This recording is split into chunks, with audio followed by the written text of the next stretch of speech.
Atenção! Começa agora uma teleaula de História do Ensino Médio. Você vai assistir a teleaula de número 22. Bons estudos!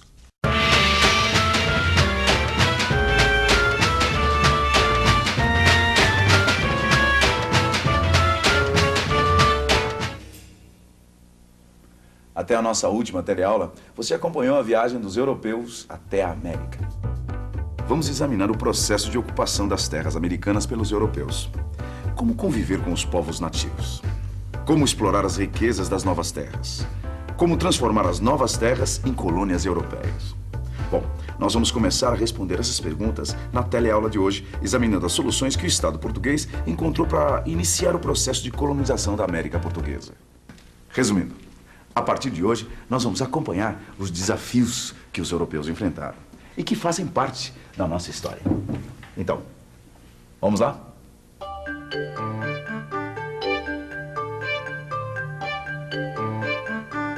Senhora, dá licença, a senhora sabe onde foram fabricadas essas panelas? Bem, parte foi fabricada no Espírito Santo, parte na Vitória da Conquista e outra parte em São Paulo. Amigo, você sabe onde é que foram fabricados esses aparelhos eletrônicos? Rapaz, eles dizem que foi no Japão, na Coreia. Só eles podem afirmar para nós, porque eu mesmo não sei. A gente compra lá, é o que marca no fundo do aparelho, é isso. Olha, elas vêm de fora, eu sei que elas vêm de fora e elas são pintadas aqui. Maceió vem de Fortaleza, vem daqui da Mar Azul, que a Baiana faz também isso aí. Quando hoje a gente vai ao mercado ou à feira, encontra uma série de produtos agrícolas ou industrializados. A maioria desses produtos é produzida aqui no Brasil.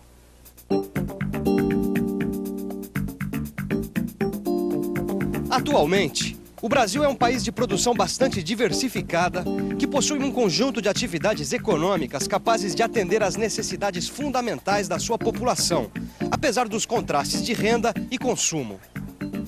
Na época colonial, a história era bem diferente. Em geral, o que se produzia era um número reduzido de gêneros de produtos para o mercado externo. Mas por que isso ocorria? Bom, para responder essa pergunta, a gente tem que fazer uma viagem no tempo e no espaço. Passagem do século XV para o século XVI. A Europa está passando por grandes transformações. O Estado está se fortalecendo, o comércio está avançando e a expansão por mares nunca dantes navegados é a melhor prova de que as coisas estão mudando. Depois da chegada às novas terras, é hora de integrar a América ao mundo comercial europeu. A Europa vive a era do comércio e dos metais preciosos. Os espanhóis descobrem minas de ouro e prata muito ricas na América. Isso dá um novo impulso à economia. Bancos são criados, surgem novas companhias de comércio e de navegação. Os comerciantes se tornam cada vez mais importantes para a economia dos estados europeus que estão surgindo. Para os reis, dois cuidados são necessários: garantir a segurança das suas fronteiras e fortalecer o tesouro real. E para conseguir isso, os reis partiram de algumas ideias.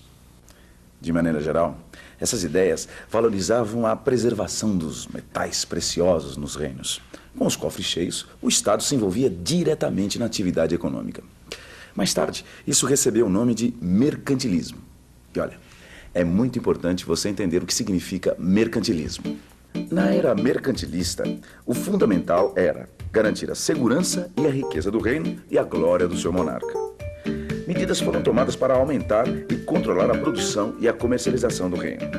E para assegurar novas rotas comerciais, obtidas muitas vezes pela conquista e exploração de terras fora da Europa. Foi nesse contexto que a coroa portuguesa iniciou o processo de ocupação de sua colônia na América. Mas primeiro, o Estado português teria que encontrar uma forma de manter a posse da terra. Uma boa saída seria criar atividades que atraíssem e fixassem os portugueses aqui. E a primeira decisão seria decidir o que produzir. Mas isso a colônia portuguesa já sabia. O melhor negócio era plantar cana-de-açúcar.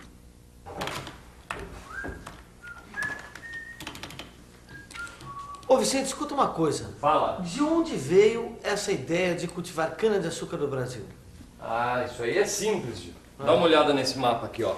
Okay. Tá vendo essa região aqui, ó? Tô. Aqui é o arquipélago da Madeira, que era uma outra colônia europeia. E você já deve estar adivinhando de que país era essa colônia. De Portugal. Acertou. Agora, adivinha o que os portugueses plantavam com sucesso aqui nessa região? Cana-de-açúcar. Exatamente. Por isso a coroa portuguesa resolveu repetir a fórmula aqui na América. Entendeu? Era um modelo de exploração que já tinha dado certo lá. Olha só, a coroa distribuía as terras, as chamadas sesmarias, aos particulares. Quem recebia as terras era responsável pela produção. A produção era feita nos engenhos de cana-de-açúcar. Os comerciantes e os banqueiros financiavam e distribuíam a produção. E a mão de obra era de escravos, principalmente africanos. Sabe que eu já estudei isso, Vicente? Isso aí não tem a ver com as capitanias hereditárias? Exatamente. As capitanias hereditárias funcionavam mais ou menos assim. O território da colônia foi dividido em 15 grandes faixas de terra. Cada uma delas era administrada por um capitão donatário. E o capitão donatário tinha amplos poderes administrativos e econômicos. Vicente, mas isso na prática o que quer dizer, hein? Ô Gil, para você entender melhor, vamos fazer de conta que você é um capitão donatário. Capitão donatário? Exatamente. Amplos poderes econômicos, administrativos. Isso mesmo. Mas o que eu vou fazer com tanto poder, rapaz? Que Olha, isso? em primeiro lugar, só você vai poder exercer a justiça dentro da sua capitania. Tá aí. Gostei. Gostou? Segundo lugar, você recebe parte dos impostos arrecadados. Gostei mais ainda. Eu sabia. E em terceiro lugar, você vai ser o responsável pela distribuição das sesmarias, ou seja, das terras que os colonos vão ocupar. Meu amigo, esse negócio de capitanias hereditárias é muito interessante. É bom, é bom. É por isso que os portugueses se sentiam estimulados a fazerem as malas e vir aqui para a América Portuguesa, não é isso? Sem dúvida. Realmente, o sistema de capitanias hereditárias foi uma boa maneira de estimular a iniciativa particular sem que a coroa portuguesa abrisse mão da soberania das terras brasileiras. Mesmo assim, apenas 2 capitanias se destacaram como grandes centros de produção de açúcar: a capitania de Pernambuco e a capitania de São Vicente. Isso acontecia porque faltava estímulos da coroa para as capitanias. Estava meio abandonado, sem recursos. E outra coisa, havia a resistência indígena. No fim das contas, o Estado português teve de criar uma nova estrutura administrativa, uma estrutura centralizada na figura de um governador-geral. 1549. Chega no Brasil o primeiro governador-geral da colônia, o fidalgo português Tomé de Souza. Junto com ele, vêm também os padres jesuítas. Eles serão os principais responsáveis pela evangelização dos nativos e pela educação na colônia. Mas, aos poucos, os donatários vão perdendo seu poder. No mesmo ano de 1549, Tomé de Souza funda a cidade de Salvador. Salvador é o primeiro centro político e administrativo da colônia. Na época de Tomé de Souza, começaram a se formar os primeiros núcleos urbanos. Por isso, era necessário organizar o poder local. Foi assim que foram criadas as câmaras municipais. Elas eram responsáveis pela administração local, obras públicas, regulamentação do comércio e ofícios e abastecimento. Logo, logo, essas câmaras se transformaram na base da administração da colônia. As câmaras eram formadas por pessoas eleitas por uma assembleia de proprietários de terra. Não demorou muito tempo para que esses proprietários de terra entrassem em conflito com os comerciantes portugueses que eram responsáveis pelos preços dos produtos de exportação. Esse conflito vai se complicando com o passar dos anos. Medidas muito mais rígidas vão se acentuando na segunda metade do século XVIII. Naquele momento, conhecido como Época Pombalina, ocorria uma forte centralização de poder em Portugal. A centralização do poder na metrópole acaba afetando a situação administrativa e política na colônia. Extinguiram-se as capitanias hereditárias, que passaram a ser capitanias reais. Diminuiu a autonomia das câmaras municipais. E ainda, os jesuítas foram expulsos das terras brasileiras. Assim, punha-se fim a uma experiência administrativa de 2 séculos. Até então, tinha-se uma administração que se baseava no poder local e regional relativamente fortes, muito em função das enormes dificuldades de controle do vasto território da colônia pela coroa portuguesa e pelo governador-geral. Agora, em meados do século XVIII, tentava-se um novo modelo de administração, com maior interferência do poder público. Bom, Pelo que a gente viu de tudo isso, já dá para se ter uma ideia de como se firmou o processo de colonização. A produção de cana-de-açúcar, voltada especialmente para exportação. E muitas medidas de administração e controle da vida dos colonos. Com o declínio de São Vicente, Pernambuco, a partir da segunda metade do século XVI e no decorrer do século XVII, se tornou o centro da principal região produtiva da colônia. Pernambuco era o núcleo da região mercantil e escravista que se desenvolveu especialmente no nordeste das terras brasileiras. O açúcar foi a base da ocupação dessa região.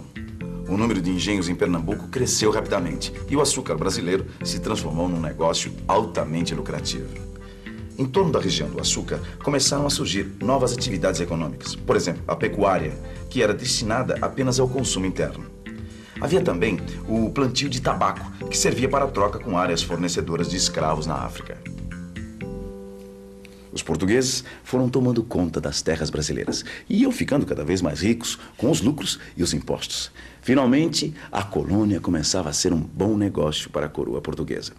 O sucesso da política mercantilista de Portugal deu origem ao aparecimento de novas leis que obrigavam os produtores da colônia a venderem seus produtos a apenas comerciantes com permissão da coroa. Era o início da prática monopolista de comércio. A gente vai ver melhor como isso se concretizou nas nossas próximas teleaulas. Por enquanto, você fica com a revisão. E atenção, se liga aí que é hora da revisão. Na teleaula de hoje, você aprendeu que a estratégia portuguesa de ocupação das terras brasileiras tinha a ver com o mercantilismo. Descobriu que a forma de ocupação escolhida foi o plantio da cana-de-açúcar. Você viu também que, para tornar a colonização atraente para os portugueses, foi criado o sistema das capitanias hereditárias. E que, com o fracasso desse sistema, surgiu uma forma de administração que centralizava o poder nas mãos do governador-geral.